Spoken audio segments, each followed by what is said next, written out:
रूसी में एक वो भाव है, एक प्रेम है, तो उसमें अपना आत्मीयता का बोध आत्मीयता का होता है। लगता है, क्योंकि वो मेरे को इमीडिएटली कनेक्ट करता है बीकानेर से। कहूँगा कि हमको बच्चों को किसी और से कंपेयर नहीं करना मेरा ये चाहिए। प्रश्न हम जब उनके साथ जाते थे तो पूरे रास्ते अगर हम 1 किलोमीटर की वॉक पे है या कहीं जा रहे हैं, तो उनको कम से कम मैं बोलूँ कि मोर देन 1000 टाइम्स उनको ऐसे-ऐसे करना पड़ता है हर किसी को।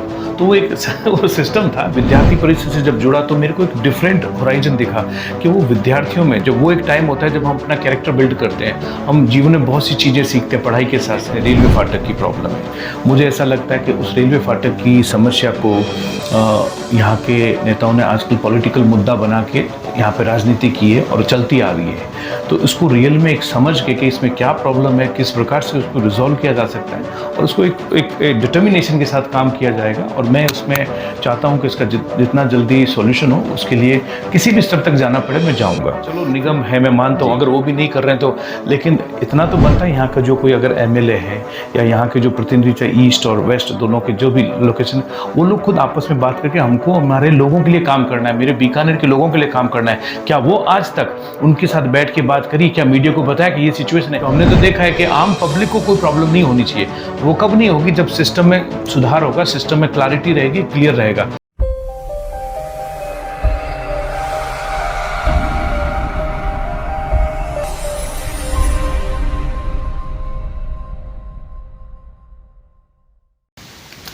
नमस्कार। टॉक विद जेपीआर में आप सभी का स्वागत है, अभिवादन है, अभिनंदन है। आज टॉक विद जेपीआर में मैं आपकी मुलाकात करवा रहा हूं एक ऐसी शख्सियत से, युवा है, युवा सपनों की उम्मीद है, या मैं यूं कहूं कि वो युवाओं का प्रतिनिधित्व करने वाली ऐसी शख्सियत है जिनमें कुछ कर गुजरने का जज्बा है, जुनून है और जीत और लक्ष्य की ओर बढ़ने का साहस भी। मैं मुलाकात करवा रहा हूं आज आपकी इंजीनियर अरुण आचार्य से। अरुण आचार्य का सामान्य परिचय तो यही है कि वे बीकानेर के लेजेंडरी प्रोफेसर अशोक आचार्य के पुत्र हैं। उनके बड़े भाई बीकानेर के एक रिनाउंड शख्सियत हैं संजय आचार्य, जिन्होंने केमिस्ट्री पढ़ाते हुए सैकड़ों डॉक्टर्स बनाए, इंजीनियर्स बनाए। उसके बाद उनका खुद का भी एक राजनीतिक कद रहा है, जिनमें उन्होंने NSUI को, यूथ कांग्रेस को, इनको प्रेजेंट किया है और वे अभी भी महात्मा गांधी जीवन दर्शन समिति के बीकानेर के कोऑर्डिनेटर भी हैं। विरासत में नेतृत्व, शिक्षा, समाज को दिशा देने का जज्बा लेकर के अरुण आचार्य बड़े हुए हैं। 12वीं तक की शिक्षा दीक्षा उनकी बीकानेर में रही। उसके बाद उन्होंने जोधपुर में MBM इंजीनियरिंग कॉलेज से इंजीनियरिंग किया और उसके बाद उन्होंने बॉम्बे यूनिवर्सिटी से PGD BA करने के बाद वहीं दिल्ली और बॉम्बे वोल्टास और अन्य कंपनियों में कॉरपोरेट लेवल पर काम किया। उनका खासा अनुभव रहा है और उसके बाद वे 2004 में अमेरिका चले गए। अमेरिका जाने के बाद भी उन्होंने विलियम एंड मैरी से जो है वो MBA की डिग्री की और अमेरिका जैसे देश में रह कर के उन्होंने न केवल अपनी काबिलियत को सिद्ध किया, बल्कि उन्होंने अपने ज्ञान से, अपने अनुभव से, अपनी कार्यक्षमता से अपना एक मुकाम बनाया। अरुण जो हैं वो वर्सेटाइल हैं। वे अच्छे एकेडमिशियन हैं, अच्छे इंजीनियर हैं, अच्छे प्रबंधक हैं, लेकिन कला संगीत का भी उनको गजब का शौक रहा है। वे जहाँ भी रहते हैं वे केंद्र में होते हैं या आकर्षण का केंद्र बन जाते हैं। इतनी खूबियों से सजा एक व्यक्तित्व जो है, उनका नाम अरुण, और जैसा नाम है वैसा ही उनका काम है। तो चलिए मुलाकात करते हैं, बातचीत करते हैं और जानते हैं उनसे कि अब तक का उनका सफ़र कैसा रहा है। अरुण जी, आपका स्वागत है। थैंक यू सो मच ज्योति जी। सबसे पहले तो टॉक विद जेपीआर में हमारे दर्शक आपके बारे में जानना चाहेंगे। बीकानेर जो बिल्कुल ट्रेडिशनल शहर है, बीकानेर का वो समाज, पुष्करना समाज, जहाँ पर परंपराओं का अधिक निर्वहन किया जाता है, ऐसे में अधिक सोच नहीं हो पाती समाज के लोगों की। वहाँ से आपका बर्थ, वहाँ से आपका प्रादुर्भाव और वहाँ से आपकी शिक्षा दीक्षा, 12वीं तक एक सामान्य शिक्षा दीक्षा की मैं बात करूँ वो तो उस रूप में रही, लेकिन आप उस मामले में बड़े जो हैं वो लकी रहे, क्योंकि आपका जो डोमेस्टिक एनवायरनमेंट रहा है, घरेलू वातावरण रहा है, आपके फादर प्रोफेसर, आपकी मदर जो हैं वो टीचर, तो ये दोनों संस्कार जो हैं वो आपको बचपन से ही मिले। तो मैं जानना चाहूँगा, हमारे दर्शक भी जानना चाहेंगे कि बचपन जो है वो कैसा रहा? देखिए, सबसे पहले तो मैं आपके टॉक शो का धन्यवाद प्रेरित करना चाहता हूँ कि आपने मुझे अपॉर्चुनिटी दी कि मैं यहाँ पर आऊँ और अपनी बात को अपने लोगों तक पहुँचा पाऊँ। और रही बात बीकानेर की और बचपन की बात, तो बहुत सी यादें जुड़ी है और मैं भी इसी शहर में रहा हूँ, इन्हीं गलियों में खेला हूँ। और यही आज जब किसी दोस्तों से मिलता हूँ जो मेरी हम उम्र के हैं, जो 40 प्लस हैं, तो वो उसी तरीके से, और रूसी वायला क्या हाल चाल है यार, मतलब एक वो अपनापन जो है वो बीकानेर शहर में कण कण में भरा हुआ है, लोगों में है।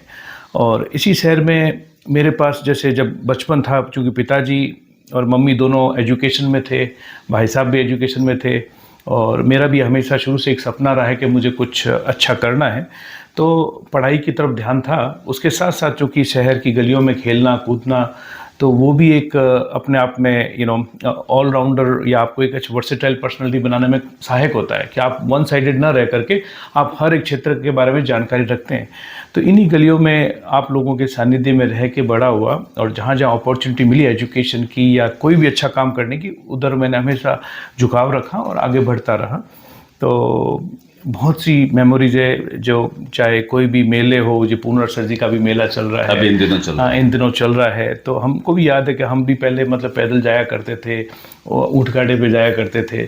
तो वो बचपन के दिन जब याद आते हैं, लगता है कि बीकानेर जैसा शहर और यहाँ पे जो बचपन जिसका बड़ा हुआ है, वो ज़िंदगी में कभी भूल नहीं सकता। अच्छा अरुण, दर्शक ये जानना चाहते हैं, मैं तो जानता ही हूँ, खैर आपको बचपन से मैंने देखा है, बड़े होते हुए देखा है, वो जो शरारतें बचपन की रही, एक लड़कपन में जो इस तरह की शरारतें रही, आप एक अच्छे स्कॉलर होने के साथ साथ वो जो आपके ग्रुप में आपकी शरारतें, आपकी चुहलबाजियाँ, और वो जो आपका एक मैं कहूँ कि अपने दोस्तों के बीच में कहीं कहीं उस समय भी आप डोमिनेट करते थे, लीड करते थे, तो क्या ये शुरू से ऐसी क्वालिटी थी? ये क्या होता है, मतलब अपने को मालूम नहीं होता है, लेकिन कुछ चीज़ें होती है, वो वैसे ही आप जहाँ पे जाते हो, अपनी बात रखते हो, अपने लोगों के बीच में रहते हो, तो वो एक नेतृत्व की जो छवि है वो अपना आप ही किसी न किसी रूप में रहती है इंसान में। तो वो चाहे छात्र जीवन में रही हो या आज भी मेरे को, चाहे कॉलेज में अपना जब कॉलेज में था और आज भी जब मैं कॉर्पोरेट वर्ल्ड में हूँ, तो कहीं ना कोई चीज़ उभर के आ ही जाती है। बिकॉज आपकी एक अकाउंटेबिलिटी होती है, आप एक सोचते हो कि कोई काम हाथ में लेते हो तो उसको करना चाहते हो, तो वो मेरे अंदर शुरू से ऐसी भावना रही है। तो चाहे गली के अंदर भी हम जब बचपन में, याद है कि हमारा पूरा जीतमल जी की प्रोल आचार्य चौक में जहाँ हम रहते थे, तो वहाँ पे मेरे हम उम्र के जितने भी 10-12 बच्चे थे, तो जब मैं आता था तो वो कहते चलो रूसी आएगी और क्रिकेट खेलो। अच्छा, रूसी जो शब्द है ये, रूसी आपका जो नाम है, ये भी एक रोचक कथा है कि अशोक जी जब रूस गए तब आपका बर्थ हो, ऐसा चूंकि परिवार में सुना, शहर में सुना, और बड़े भाई साहब के जो हैं उनके मुंह से भी कई बार सुना कि रूसी जो शब्द है, आपका नाम जो है वो उस ये क्या रोचक कहानी है? आपका नाम अरुण की बजाय रूसी ही अपने लोगों के बीच में अधिक पॉपुलर है और आपको इसी नाम से लोग संबोधित करते हैं। हाँ, शहर में सब लोग रूसी नाम से जानते हैं मुझे। बचपन में सब लोग रूसी बुलाते थे, बिकॉज पापा जब रशिया गए थे तभी मेरा जन्म हुआ, और उस समय दादी जी ने उन्होंने बोला कि एक रशियन आ गया, रूसी आ गया, तो तब से वही नाम चला रूसी। तो अच्छा लगता है अपने लोग जब उस नाम से पुकारते हैं। कई बार नाम में बड़ी करामात होती है, मतलब पापा विदेश गए, आपका आगमन हुआ, और उसके बाद किसी ने सोचा कि रूसी जो है वो अमेरिका जाकर के शिफ्ट हो जाएगा, अमेरिका अरुण या रूसी जो है, आपको खुद को क्या सुनना ज़्यादा पसंद लगता है? नहीं, देखो, रूसी में एक वो भाव है, एक प्रेम है, तो उसमें आत्मीयता का लगता है, क्योंकि वो मेरे को इमीडिएटली कनेक्ट करता है बीकानेर से। Exactly. तो बीकानेर के लोग आज भी प्यार से रूसी बुलाते हैं, तो मुझे अच्छा लगता है। और बचपन की वो गलियां, वो दोस्त, वो यार, खासतौर से आपको वो याद होगा क्योंकि जिस दौर में आप हुए उस दौर में कंचे खेलने का रिवाज था, गुल्ली डंडा खेलने का रिवाज था, गलियों में क्रिकेट खेलने का रिवाज था। उन सब चीज़ों को कितना मिस करते हैं अरुण जी?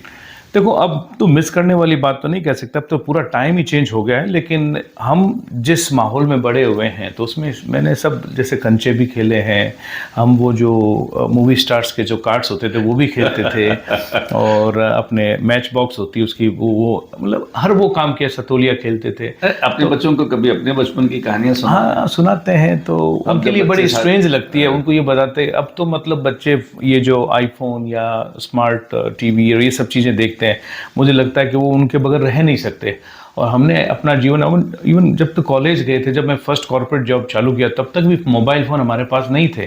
तो हमको याद है कि हम जब जोधपुर में थे या बॉम्बे में था, तब बीकानेर से कोई फ़ोन आता तो हमारे लैंडलॉर्ड के यहाँ आता था, तो हम वो फ़ोन लैंडलॉर्ड हमको बुलाते थे कि आपका बीकानेर से फ़ोन है, तो वो मात्र 1 या 2 मिनट बात कर पाते थे, मीटर चलता रहता था, या हम बाहर जाके फ़ोन करते थे एसटीडी पे। तो वो टाइम अलग था।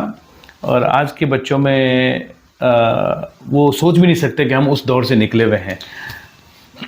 ये बताएं कि जब हम बात करते हैं, बातचीत करते करते, आज की जनरेशन बड़ी स्मार्ट हो गई है, आज की जनरेशन बड़ी स्मार्ट हो गई है, स्मार्ट तो फ़ोन भी हो गया है, जैसे हम कई बार कहते हैं फ़ोन भी स्मार्ट होते हैं। आप अगर कंपेयर करते हैं तो स्मार्ट आप वाली जनरेशन थी या अभी आने वाली जनरेशन, स्मार्टनेस का क्या मायने समझते हैं? देखिए, मैं ये कहूँगा जो हमारे टाइम की जनरेशन थी तो उनका एक खुद पे ही अनुसंधान होता था, वो खुद ही लर्न करते थे अपने एक्सपीरियंस के आधार पे।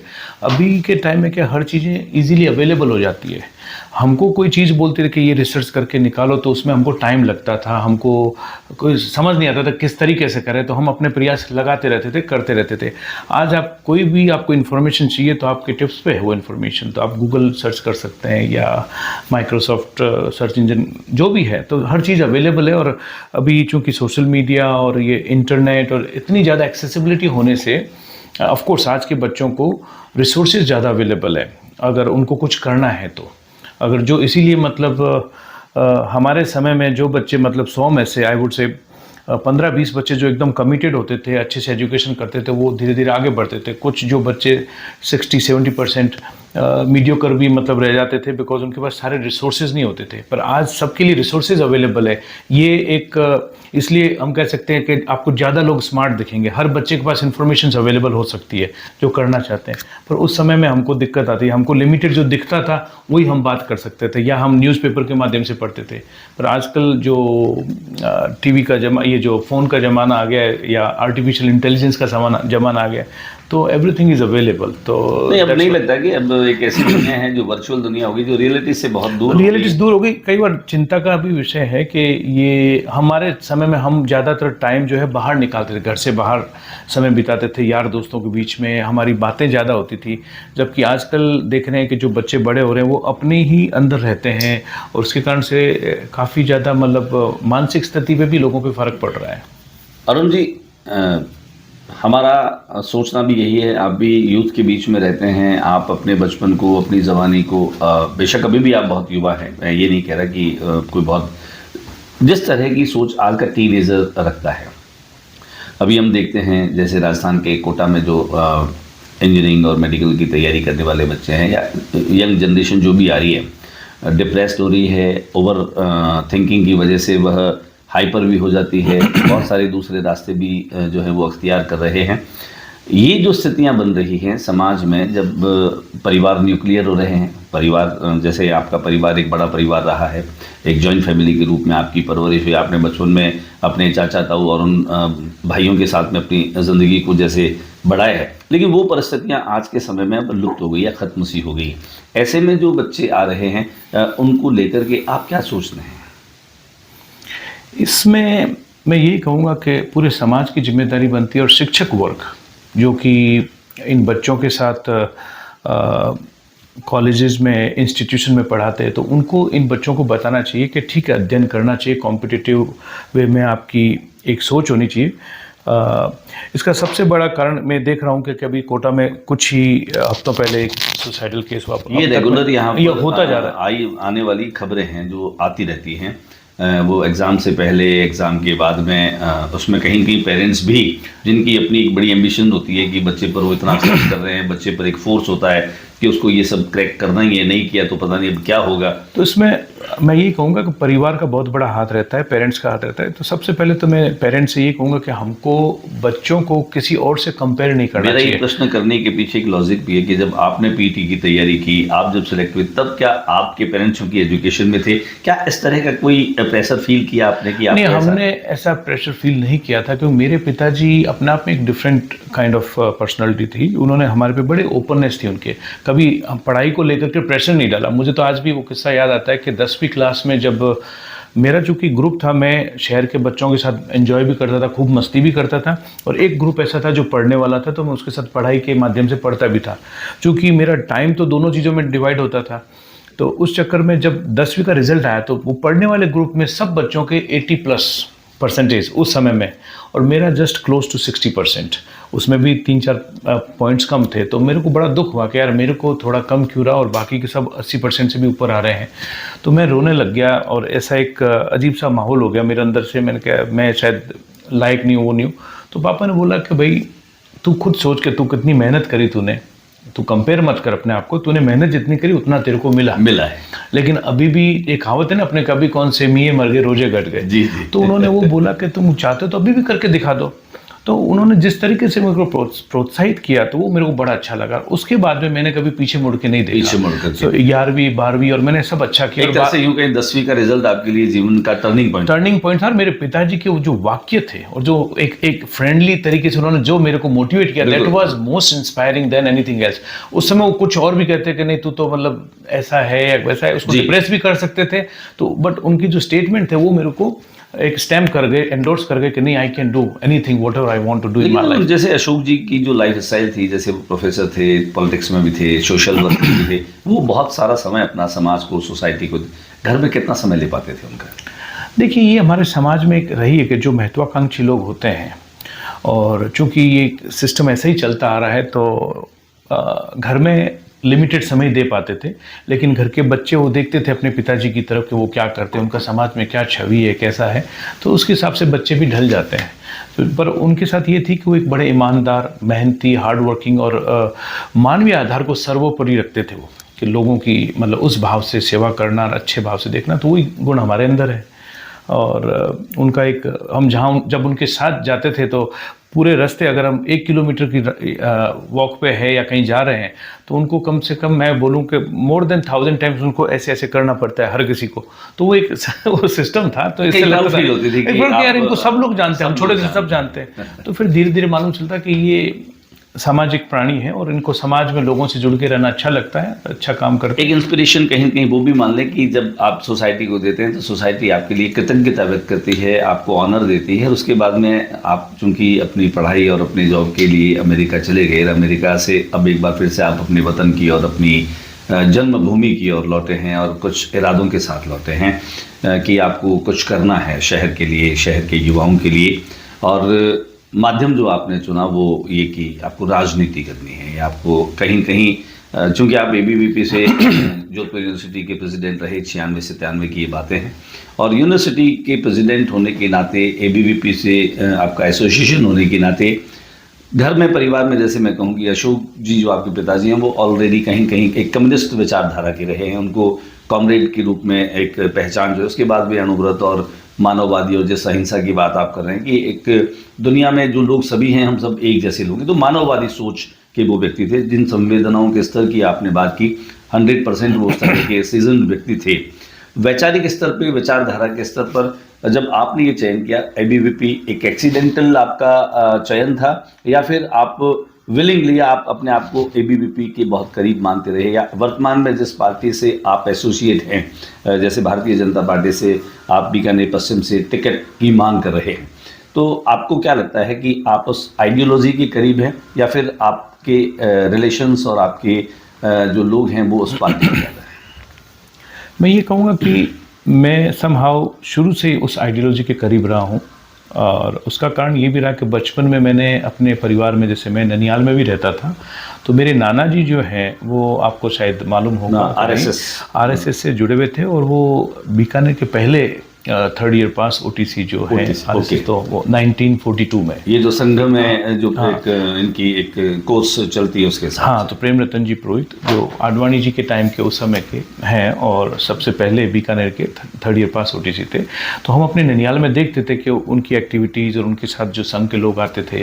और फिर मैं जब छोटा था, 4th 5वीं क्लास में, जब हम लोग लक्ष्मीनाथ जी भी जाते थे घूमने, क्रिकेट खेलने, तो उसमें नीचे की और वहाँ शाखा भी लगती थी जहाँ पे एडवोकेट ओम आचार्य जी और ब्रह्म जी आचार्य वगैरह ये लोग करते थे, तो हमारे को भी अपॉर्चुनिटी थी, हम बच्चे थे, जाते थे, सीखते थे, तो वो एक मालूम चल रहा था कि ये राष्ट्र के प्रति बच्चों को अच्छे उस समय मालूम होता था, या उस समय केवल आपको वहाँ मतलब एक वो स्पोर्ट्स एक्टिविटी हाँ, उसमें आपको इन्वॉल्व होना अच्छा लगा? हाँ, स्पोर्ट्स एक्टिविटीज़ के हिसाब से, बट मुझे ऐसा लगा ये something different than the regular activities, तो उसमें एक अपने आप को प्राइड फील करते थे हम लोग, वहाँ पे एक आदर भाव से लोगों को बुलाना और जो संस्कार दिए जाते थे, तो कहीं ना कहीं तो वो मेरे दिमाग में जा ही रहा था। और नाना जी के साथ भी देखते थे, वहाँ पे भी लोग आते थे, हमारे घरों में बैठते थे वहाँ पेंट में, तो ये सब चीज़ें चलती आई। यानी और जो तो एक वो राष्ट्र वाम पंथ पे दक्षिण पंथ जो है वो आप पर हावी रहा, आपकी मतलब हावी नहीं, वो एक अपना बच्चा होता है ना, वो जो देखता है उसके हिसाब से। नहीं, जैसे घर में पिताजी को भी आपने देखा, वो एक अलग तरह के डिफरेंट तरह के मेरे पिताजी की सोच बड़ी वाइड थी, कभी उन्होंने किसी चीज पे हम पे अंकुश नहीं। वाइड कहते हो उसका मतलब वो दक्षिण पंथी जो सोच है वो कहीं कहीं संकुचित हो जाती है क्या?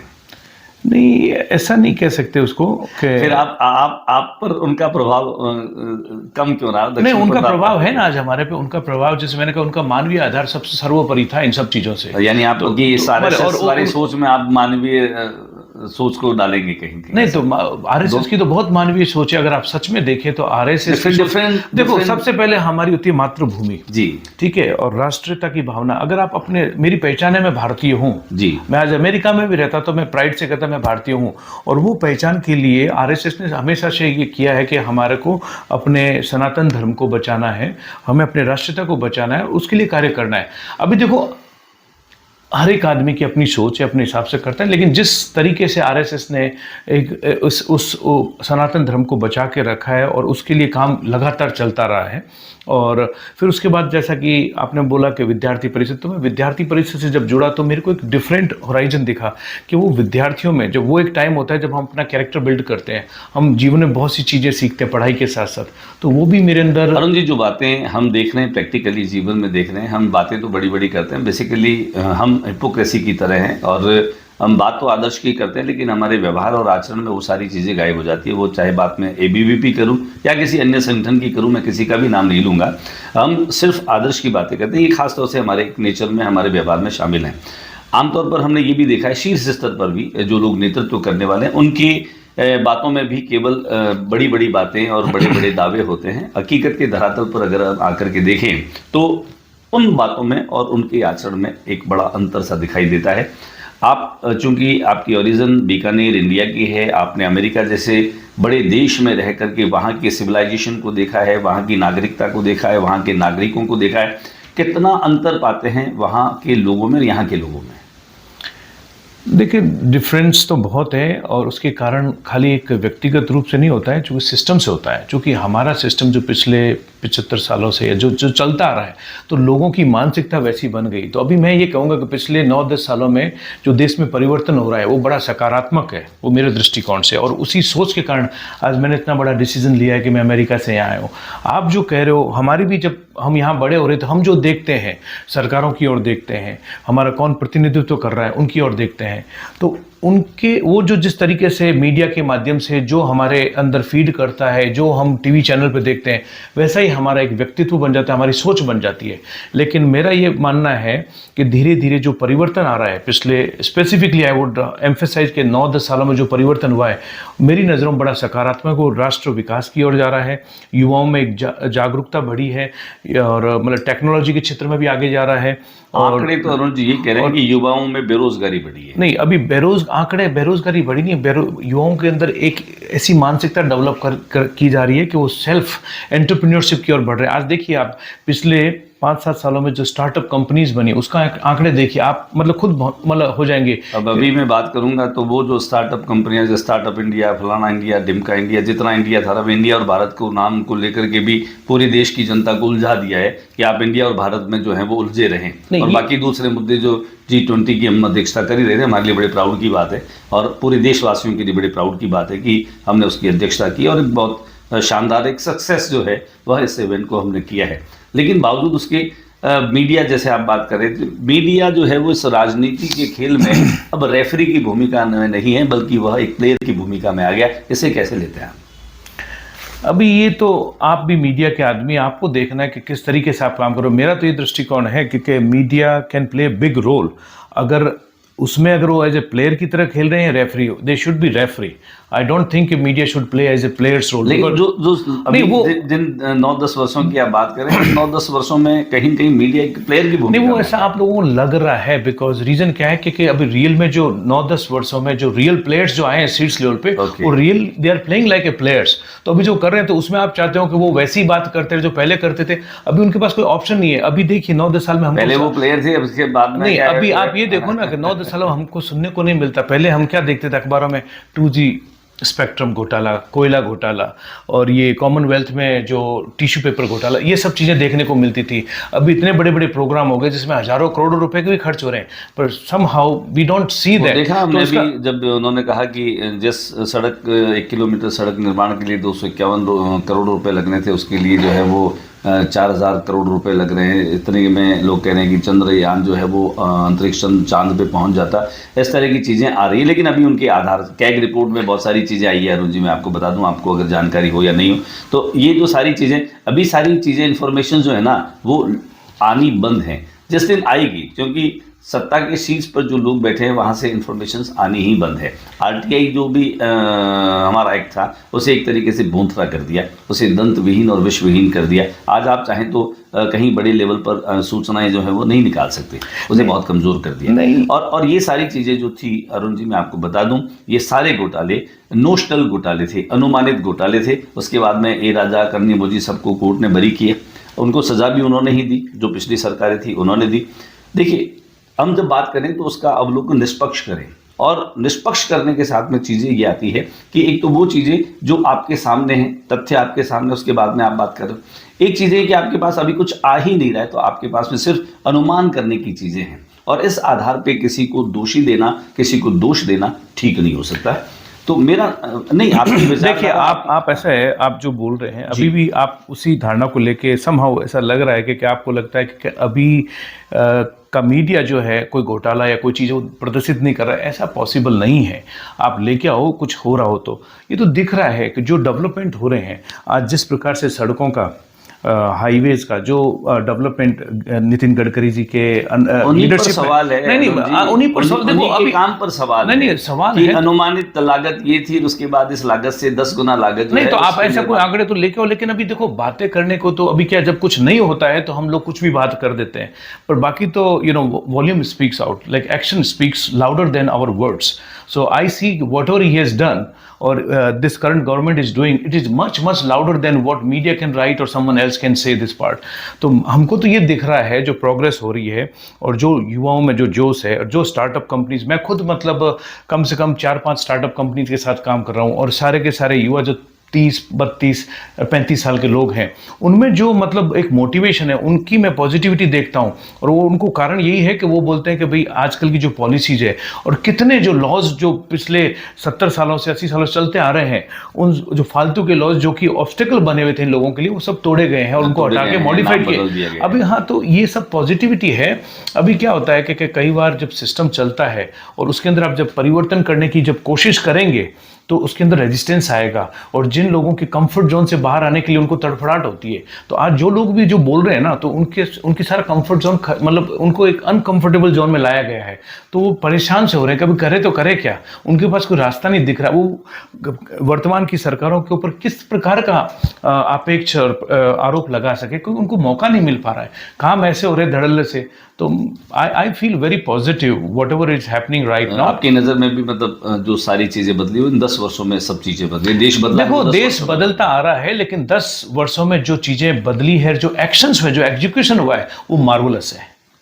मैं आज जो भी चीज़ है ना, क्या होता है कि हर आदमी के पास आइडियाज होते हैं, प्लान्स होते हैं, पर उसको इंप्लीमेंट कौन करता है, उसको एग्जीक्यूट कौन करता है। बातें बहुत होती है पेपरों में। आज मैं ये देख रहा हूँ कि बीकानेर के अंदर ये जो, मैं पूछता हूँ लोगों से जो ठेकेदार है या जो काम करते हैं, मैं कह रही ये सड़कें इस तरीके से इतनी गंदी, इतने सारे आवारा पशु हैं, और ये जो अपने जो रेलवे फाटक की जो प्रॉब्लम पिछले 40 साल से चलती आ रही है, तो कोई काम क्यों नहीं। अरुण जी, यहाँ पर जो बोर्ड है, मैं बता दूँ आपकी जानकारी के लिए, निगम जो है वो आपकी पार्टी जहाँ से आप जुड़े हैं उन्हीं का है, और उन्हीं की वो जिम्मेदारी बनती है कि ये जो आवारा पशु आप सड़कों पर देखते हैं, उनको ठिकाने पर ले जाएं, उनको उनके ठिकाने पर पहुंचाएं। ठीक है। तो अभी यहाँ के प्रतिनिधि ओके, एक मिनट बात सुनिए। चलो निगम है, मैं मानता हूँ, जी। अगर वो भी नहीं कर रहे हैं तो, लेकिन इतना तो बनता है यहाँ का जो कोई अगर एमएलए है या यहाँ के जो प्रतिनिधि चाहे ईस्ट और वेस्ट दोनों के जो भी लोकेशन, वो लोग खुद आपस में बात करके हमको हमारे लोगों के लिए काम करना है, मेरे बीकानेर के लोगों के लिए काम करना है। क्या वो आज तक उनके साथ बैठ के बात करी? क्या मीडिया को बताया कि ये सिचुएशन है? तो कहीं ना कहीं तो धुमिलता लोगों के अंदर, इसलिए वो चीज़ें बाहर भी नहीं आती है,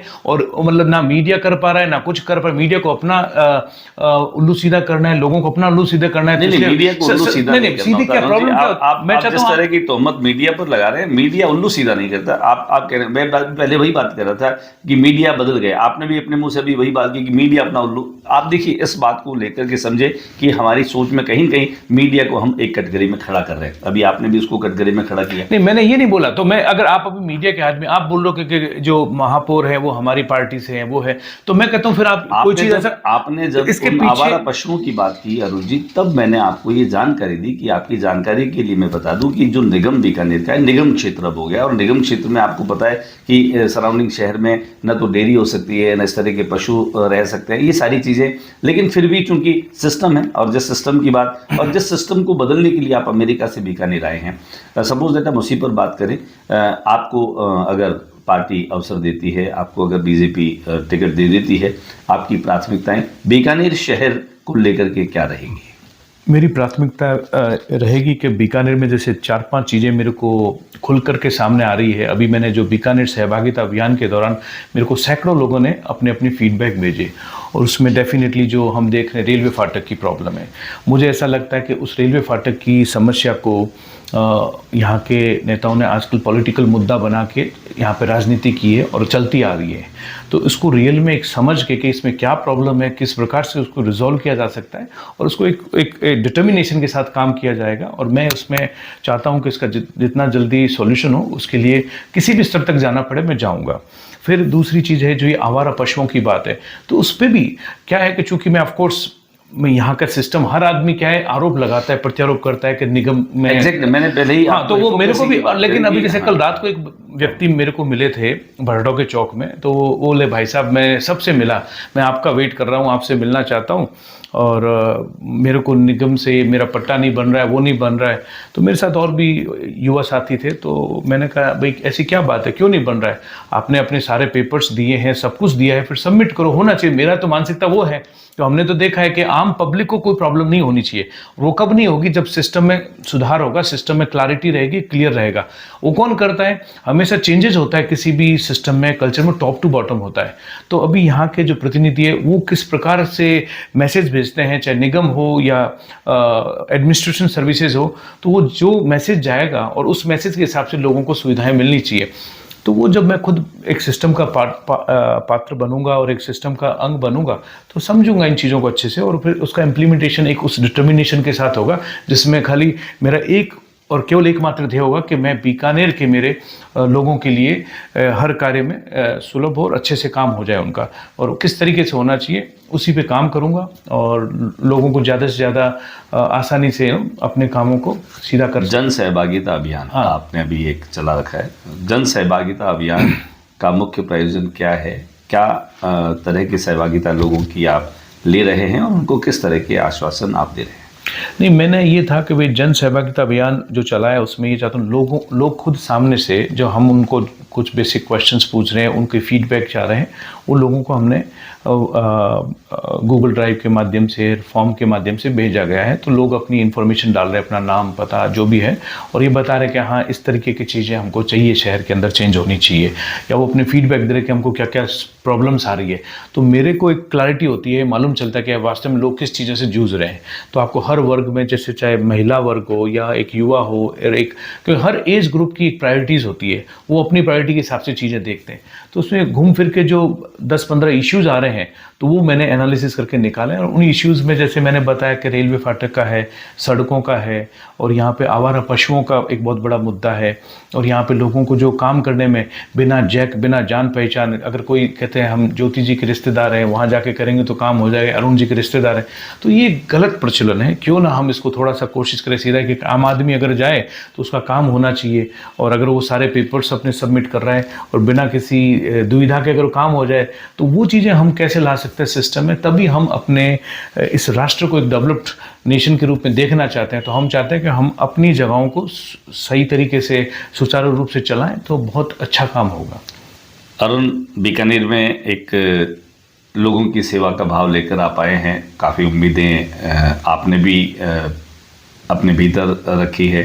लोग भी अब धीरे धीरे उम्मीद करने लगे हैं कि अगर आपको अवसर मिलता है, अगर आपको पार्टी टिकट दे देती है और आप मैदान में आते हैं, एंड सपोज चूँकि टिकट के दावेदार और भी बहुत हैं और पार्टी किसी एक को ही टिकट दे सकती है, यहाँ जिस तरह का माहौल, जिस तरह के काम आपने अभी पिछले 1 साल से शुरू किए हैं, युवाओं को लेकर के भी आपने 2-3 अच्छे प्रोग्राम्स किए और उनको भी आपने स्वप्न दिखाए कि आप में अगर टैलेंट है, आप में अगर कुछ करने की जीवटता और जुनून है, तो आप उनको अपॉर्चुनिटी और अवसर देंगे, आप उनकी मदद करेंगे, आप उनकी हेल्प करेंगे। पहले तो हम उम्मीद करें कि आपको पार्टी टिकट दे, लेकिन बाई चांस ऐसा होता है कि वो नहीं मिलता है, तो उसके बाद अरुण आचार्य का स्टैंड क्या रहेगा? देखिए, मेरा स्टैंड यही है कि मैं पार्टी के लिए काम करूंगा और लोगों के लिए काम करूंगा कि बीकानेर में जो जो मेरे को दिखती कि ये दुविधाएं, ये प्रॉब्लम है, उनको फिर मैं अपने स्तर पे प्रेजेंट करूंगा जो पार्टी हाईकमान को, और यहाँ सिस्टम के साथ भी जुड़ूंगा। उनको भी मेरी एक रहेगी कि हमको मिल के सबके साथ और सबके विश्वास के साथ काम करना है, ताकि इस अपने बीकानेर शहर का विकास होगा। अभी जैसे मैं कई बार बोलता हूँ कि अभी शहरों में विकास नहीं हो पाया जो होना चाहिए था। कई लोग बोलते हैं विकास के नाम पे, कई बार लोग बोलते हैं भाई हमने देखो यूनिवर्सिटी खुलवा दी, वो कर दी, बात करते हैं डेफिनेटली खुली यूनिवर्सिटी खुली है। तो मैं पूछना चाहता हूँ कि अगर यूनिवर्सिटी खुली है बीकानेर के अंदर, तो आप बताइए कि आप बीकानेर के अंदर शिक्षाविदों की कमी है या ऐसे लोग जो बड़े मैं मानता हूँ कि बीकानेर में बहुत पढ़े लिखे लोग हैं, बहुत एजुकेटेड लोग हैं, लेकिन यूनिवर्सिटी खुलने के बाद आज तक मेरे हिसाब से बीकानेर का कोई भी वाइस चांसलर नहीं बना। हमको बाहर से क्यों लाने पड़ते हैं? एक चिंता की। तो अभी जो नियुक्ति है अरुण जी, आप बेहतर जानते हैं कि किस तरह से वो नियुक्तियां हो रही है और कौन नियुक्तियां उनकी कर रहा है। देखिए, नियुक्ति कोई करो, लेकिन जिस सिस्टम से आप जुड़े हैं ना, उसी सिस्टम तो वो को आप नियुक्ति एक बार चेक करिए। नहीं, मेरे को पता है। आप जोधपुर विश्वविद्यालय, तो मैं देखता हूँ वहाँ पे हम मोस्टली वाइस चांसलर जो आते हैं जोधपुर के ही बनते हैं। क्योंकि क्या होता है कि आपका यहाँ का जो प्रतिनिधित्व, लीडरशिप भी रोल प्ले करती है। मैं मानता हूँ कि आप बोलेंगे भाई governors is the one who will be deciding कि who should be the vice chancellor, but आपका खुद का अगर आप जानते हैं, नहीं हम जानते हैं, लेकिन रीजन क्या है? मैं ये मानता हूँ कहीं ना कहीं उदासीनता है हमारे यहाँ की लीडरशिप में कि हम अपने बीकानेर के लोगों को आगे नहीं ला पा रहे हैं। मेरी ये मेरा जो मुद्दा है, मेरी जो दर्द है ना, ये है। यहाँ पे बहुत से ऐसे वेल एजुकेटेड लोग हैं। आपको शायद मालूम होगा कि जब सर आप मुझे 2-4 नाम वो बताइए जिनमें वाइस चांसलर बनने की कैपेसिटी, उन्होंने एफर्ट्स किए, वो नहीं बने। नहीं, एफर्ट्स देखिए, आप इतने शिक्षाविद लोग तो बीकानेर में हम कहते हैं यहाँ के लोग जब बाहर पता है सर कि पूरी तरीके से आपको वाइस चांसलर बनने की एक प्रक्रिया से, प्रोसेस से गुजरना पड़ता है, यू नो। बिल्कुल। उसके बाद में अगर उसकी अर्हता हासिल करने के बाद में भी जो मुख्य अर्हता है वो है कि आप पर राजनीतिक अनुकंपा है या नहीं है। वो सबसे बड़ी अर्हता किसी भी वाइस चांसलर के लिए होती है। और माफ़ करना, वर्तमान समय में जिन भी वीसीज की नियुक्तियां हो रही हैं उनको लेकर के मैं ऑन रिकॉर्ड कोई चार्ज नहीं लगाना चाहता, लेकिन आम आदमी जानता है कि उनकी नियुक्तियां कैसे और किस तरीके से हो रही हैं। नहीं, मेरा अब अगर बात को शायद आप डिफरेंट आउट पे लेके जा रहे हैं। मेरा कहने का एक ही मकसद है। मैं जब यहाँ पे ये सोचता हूँ कि हमारे बीकानेर में अगर विश्वविद्यालय खुला है तो अगर हम बने, मतलब बीकानेर के ऐसे व्यक्तियों को चुना जाए जो उस लायक है, ताकि वो उनकी सोच बढ़ेगी। आज बीकानेर विश्वविद्यालय खुल गया, हम ये चाहते हैं कि भाई हमारे राजस्थानी भाषा का हम प्रचार कर रहे हैं कि राजस्थानी भाषा भी होनी चाहिए। तो क्या बीकानेर खुला है सर वहाँ पे? आप अगर चेक करेंगे तो अभी क्या पीएचडी कर सकते हैं यहाँ पे? आज लोगों को अभी भी जोधपुर जाना, डिपार्टमेंट खुलना सफिशिएंट नहीं है। डिपार्टमेंट खुलता है, बंद होता है, लेकिन सुचारू रूप से होना चाहिए, ठीक है। और जैसे मैंने वाइस चांसलर की जब बात करी, तो यहाँ पे आप ढूंढोगे तो आपको मिलेंगे ऐसे व्यक्तित्व भी है जो जिनका एजुकेशन भी एट पार है, लेकिन कोई ना कोई तो उनको सपोर्ट करे ना। क्योंकि उनको सिस्टम में यहाँ इतनी उदासीनता हो चुकी है, उनको ऐसा विश्वास ही नहीं है कि यहाँ का आदमी उस लेवल तक पहुँच सकता है। बीकानेर का व्यक्ति अगर आपको नेतृत्व देता है तो कम से कम ये जो अभी बैरियर जहाँ से, हाँ, तो इनको दूर किया जाएगा। तो मैं तो I will look for the right people, I would like कि बीकानेर टू कम फॉरवर्ड। तो ऐसी सोच के साथ हमें अपने बीकानेर के लोगों को आगे लाना है, बीकानेर के युवा को आगे लाना है, और जो खाली नाम पे नहीं कि हमने यूनिवर्सिटी खोल दी, अभी ये देखना है इस यूनिवर्सिटी में हम क्या क्या किस प्रकार के कोर्सेज करिकुलम लाए जिससे कि लोगों को सही रूप से फ़ायदा मिले और इस यूनिवर्सिटी का नाम भी आगे हो। ऐसी बहुत सी चीज़ें की जा सकती है, खाली कोई चीज़ हमने लाके खोल दी कर दी, लेकिन उसके आगे आप क्या सोच रख रहे हो और किस प्रकार से कार्य कर रहे हो आपको बोलना पड़ेगा, करना पड़ेगा। मैं कई चीज़ों को देखता हूँ, जब मैं यहाँ पे अध्ययन करता था उस समय बीकानेर का जो लेवल था और कोटा का लेवल एजुकेशन हब पे बराबर था, और आज कोटा कहाँ पर बीकानेर कहाँ रह गया। तो यहाँ कहीं ना कहीं तो खामियां हैं, इनको आपको देखो एक्सेप्ट करना पड़ेगा, और इस खामियों को पूरा करने के लिए एक सिस्टम को हमको सही रूप से चलाना पड़ेगा, लोगों को प्रोत्साहित करना पड़ेगा, लोगों में विश्वास जगाना पड़ेगा। कई बार अरुण जी कहते हैं कि सोते हुए को तो जगाया जा सकता है, लेकिन जागे हुए को जगाना बड़ा मुश्किल काम है। ऐसा नहीं है कि लोग समझते नहीं हैं, लोग जानते नहीं हैं, लोगों को समझ भी है, लोगों को जानकारियाँ भी हैं, लेकिन लोगों में हो सकता है कि वो साहस नहीं हो जिस बदलाव को लेकर के आप अभी मेरे से बात कर रहे हैं। एनीवे कि हम उम्मीद करें कि आने वाला समय जो है वो करवट बदले और आप पर भरोसा करके और आपको नेतृत्व करने का अवसर दे। साथ ही साथ जनता के बीच में आपको जाना है, जनता से आप जुड़े हैं, जन सहभागिता के माध्यम से आपको यहाँ के इश्यूज़ और यहाँ के मुद्दे उनकी जानकारियाँ मिल रही हैं। फिर भी चुनाव बहुत अलग तरह की चीज़ होती है, आप इस बात को और बेहतर समझते हैं। चुनावों को लेकर के बहुत सारी तैयारियां करनी पड़ती हैं, अन्य उस समय जो तात्कालिक वातावरण होता है वो उसमें बड़ा मैटर करता है।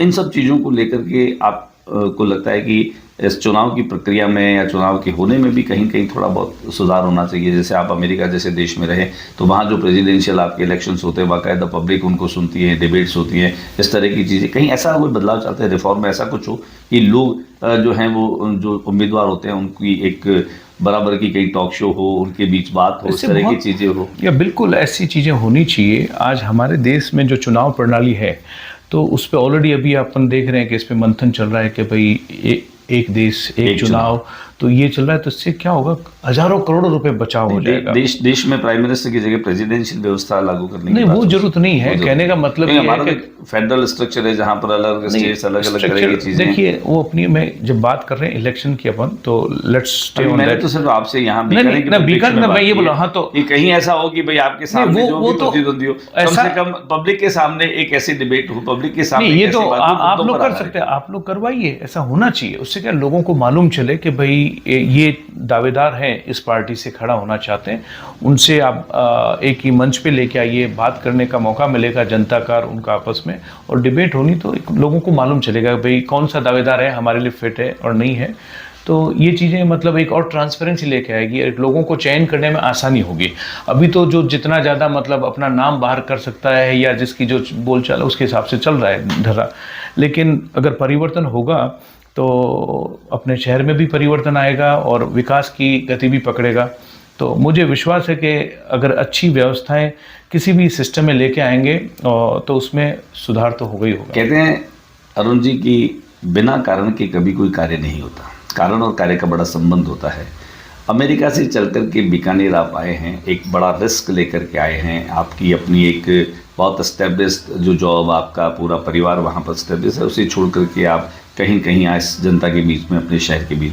ऐसा कोई ठोस आश्वासन आपको मिला हो ऊपर से कि आप आइए अरुण जी और आप लोगों के बीच में जाइए, या फिर स्वतः स्फूर्त है कि नहीं मुझे करना है, परिणाम जो भी होगा मिले ना मिले मुझे मेरा काम करते जाना है? क्या ना, मैं उसी सोच से आया हूँ एक्चुअली कि मुझे अब कुछ अपने जन्मभूमि के लिए कुछ करना है। अगर अब नहीं करूँगा तो कब करूँगा, एक भाव जो आते हैं वो मेरे पिछले काफ़ी टाइम से चलते आ रहे हैं। तो अभी मैंने डिसीज़न लिया कि एक अच्छा अपॉर्चुनिटी भी है जहाँ मैं अपना रिप्रेजेंटेशन कर सकता हूँ, और एक बार जब रिप्रेजेंटेशन का मौका मिलेगा तो मैं कुछ कर गुजरूँगा। मतलब यहाँ पे वैसे तो वहाँ बैठ के भी कर रहा था एक्टिविटीज़, फिर बोलते धरातल पे आप आके करो, देखो, समझो। तो अभी जब धरातल पे यहाँ पे आया हूँ, लोगों से बातचीत करता हूँ, लोगों से फीडबैक लेता हूँ, तो उससे अलग अलग तरह की जानकारियाँ मिलती है, एक अच्छा लर्निंग भी होता है, और इस सिस्टम के अंदर मैं भी अपनी एडेप्टेबिलिटी के साथ चल रहा हूँ। तो मुझे विश्वास है कि मैं कर पाऊँगा। लोग विश्वास नहीं कर, लोग बोलते ये तो ऐसे ही चलता रहेगा, आप कुछ नहीं करो, पर मेरे को पूरा विश्वास है कि अगर एक बार सिस्टम में आऊँगा और आपका खुद का डिटर्मिनेशन, इच्छा शक्ति स्ट्रांग हो और अंदर कोई धूमिलता ना हो, तो आप कुछ भी कर सकते हो। चलते चलते एक सवाल और है कि आपके साथ ही बहुत सारे दावेदार और भी हैं, उनकी अपनी खूबियां हैं, वर्षों से वो उस शहर में रह रहे हैं, उन्होंने भी बहुत सारा काम यहाँ पर किया है। उन सब पर आपको प्राथमिकता से अवसर क्यों दिया जाए? आप में ऐसा क्या है, क्या मानते हैं आप उन सब से अधिक कि अगर मुझे दावेदार बनाया जाता है, मुझे अवसर मिलता है, तो मैं उन सब से कुछ अलग हूँ या मैं उनसे अलग कर सकता हूँ? देखिए, मैं विश्वास करता हूँ अगर मेरे को पार्टी अपॉर्चुनिटी देती है तो मुझे वो जितने भी दावेदार हैं मैं चाहूँगा उन सबका भी मेरे को साथ रहे और उनके साथ ही मिलके हम काम कर सकते हैं। हम सब लोग अपनी अपनी सोच के हिसाब से आते हैं और सब अपने अपने लेवल पे स्ट्रांग है, अपने अपने लेवल पे सब अच्छा काम करते हैं, तो मैं किसी को ये कम नहीं आंकता। तो हाँ, अभी पार्टी जब डिसाइड करती है वो अगर टिकट मेरे को देती है तो मैं उन सबसे ही एक्सपेक्ट करूँगा कि वो लोग एक पार्टी के बैनर तले जो भी जिस कैंडिडेट को टिकट मिलता है उसके साथ लग करके हमको एक अच्छी डायरेक्शन में, जो हमारे मोदी जी चाह रहे हैं कि हमारा राष्ट्र विकसित देश बने, और उसको विकसित बनाने के लिए हम अपने कस्बे, अपने गांव, अपने शहर को आगे लेके जाएं, तो उसमें हम सब साथ मिलकर के काम करेंगे तो अच्छा होगा, यही मैं कह सकता हूँ। अरुण जी, चलते चलते अभी सवाल बहुत सारे हैं, कुछ और मुलाकातें हमारी बाकी हम करेंगे। बहुत सारी बातें, बहुत सारे सवाल मेरे जहन में हैं। मैं चूंकि अपनी समय की भी एक सीमा होती है और मुझे लगता है एक ही बार में सारी चीज़ें नहीं होनी चाहिए। चलते चलते उन युवाओं को जो आपकी तरफ उम्मीदों से देखते हैं, वो युवा जो आपको अपना आइकन मानते हैं, या मैं यूँ कहूँ कि जिन युवाओं को आपने उम्मीदों से जोड़ दिया है, बांध दिया है, उनके जीवन में आगे बढ़ने के लिए आप उन्हें क्या कहेंगे? उनको क्या मंत्र देंगे कि वो मंत्र जो है वो उनके जीवन की सक्सेस का मंत्र बन जाए? मैं तो यही कहता हूँ, मेरे बीकानेर का हर युवा और पूरे देश का हर युवा, उसके अंदर ही सारी ताकत है। तो आपको अपनी ताकत को समझने की ज़रूरत है। आपको नेगेटिविटी से दूर रहना है, क्योंकि नकारात्मक चीज़ें जो है आपको हमेशा डिरेल करेगी, आपके गोल्स से आपको दूर करेगी। खुद ही को कर बुलंद इतना कि हर तकदीर लिखने से पहले खुदा खुद बंदे से पूछे, बता तेरी रज़ा क्या है। तो मुझे आप लोगों पे पूरा भरोसा है कि आप एक डिटर्मिनेशन के साथ आगे बढ़ेंगे तो आपको कामयाबी ज़रूर मिलेगी। और मुझे मौका मिला, आप लोगों के साथ मिलके काम करूँगा और अपन सब मिलके एक अच्छे बीकानेर का निर्माण करेंगे और उस निर्माण के माध्यम से हम पूरे राष्ट्र में एक अच्छी मैसेज देंगे। और मुझे आप लोगों को पूरा भरोसा है कि आप अच्छा काम कर सकेंगे और मैं आपके साथ हूँ। स्टूडियो में आपने हमें समय दिया, इसके लिए आपका बहुत बहुत आभार, बहुत बहुत धन्यवाद। टॉक विद जेपीआर में आपसे हमने काफ़ी सवाल किए और आपने बहुत सहजता से तमाम सवालों का जवाब दिया। आपने अपनी राय, अपनी सोच और बहुत ओपन और बहुत ढंग से रखी है। मैं पुनः टॉक विद जेपीआर में ज्योति प्रकाश रंगा आपका बहुत बहुत धन्यवाद करता हूं, आपका आभार करता हूं। फिर हम मुलाकात करेंगे कुछ और नए सवालों के साथ, कुछ और आपके नए और तेवर वाले जवाबों के साथ में। फिलहाल हमें इजाज़त लेनी होगी। Thank you so much. एक बार फिर से मैं मेरे तमाम दर्शकों को बता दूं कि आज स्टूडियो में हमने बातचीत की है अरुण आचार्य, युवाओं में एक उम्मीदों का केंद्र बने। और हम उम्मीद करते हैं कि अरुण आचार्य से हमारी बातचीत आपको पसंद आई होगी। आपको हमारी बातचीत कैसी लगी, अपने कमेंट्स में अपनी राय ज़रूर दीजिएगा। हमारे चैनल को सब्सक्राइब करना मत भूलिएगा। लाइक्स और कमेंट्स की अपेक्षा रहेगी, इंतज़ार भी रहेगा। नमस्कार।